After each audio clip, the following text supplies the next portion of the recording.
Bienvenido to our second challenge of our free Spanish course for beginners. In 30 lessons and 6 challenges, you will learn Spanish with the story of Leo. And today it's challenge time, and we are testing the last 5 lessons. The challenge is to retell the last 5 lessons of the story to someone and stay within a time limit. But now let's see in detail how the challenge works. As already mentioned, you have to retell the last 5 lessons to someone in a certain amount of time. You can tell the story in the first, second or third person, in the present or past tense.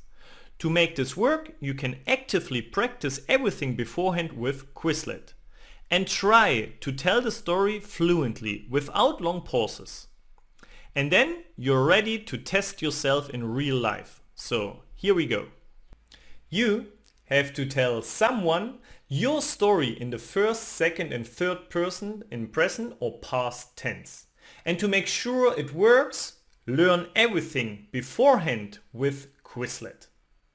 As always, you can find the link in the video description or directly in my course on Quizlet.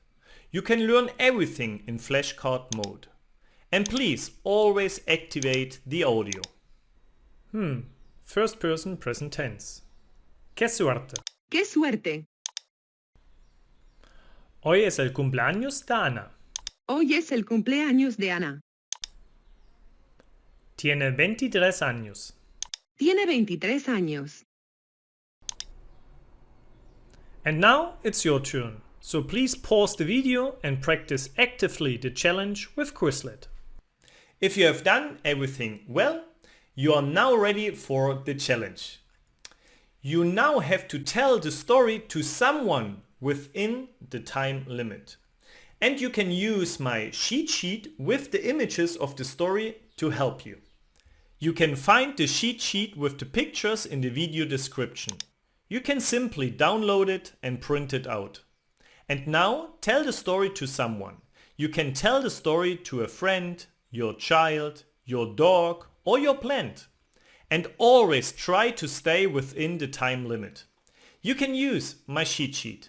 Tell everything fluently and don't pay too much attention to possible mistakes.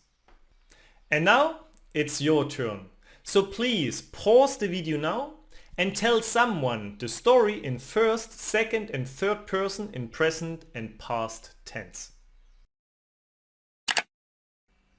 If you have successfully completed the challenge, you're now ready for lesson 11.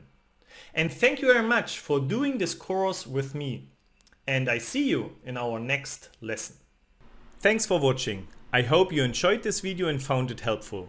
Don't forget to hit that subscribe button and turn on notifications so you never miss a new video. Check out more videos for more tips on mastering Spanish. Want to take your Spanish learning to the next level? Visit my website for more courses and private lessons. See you there!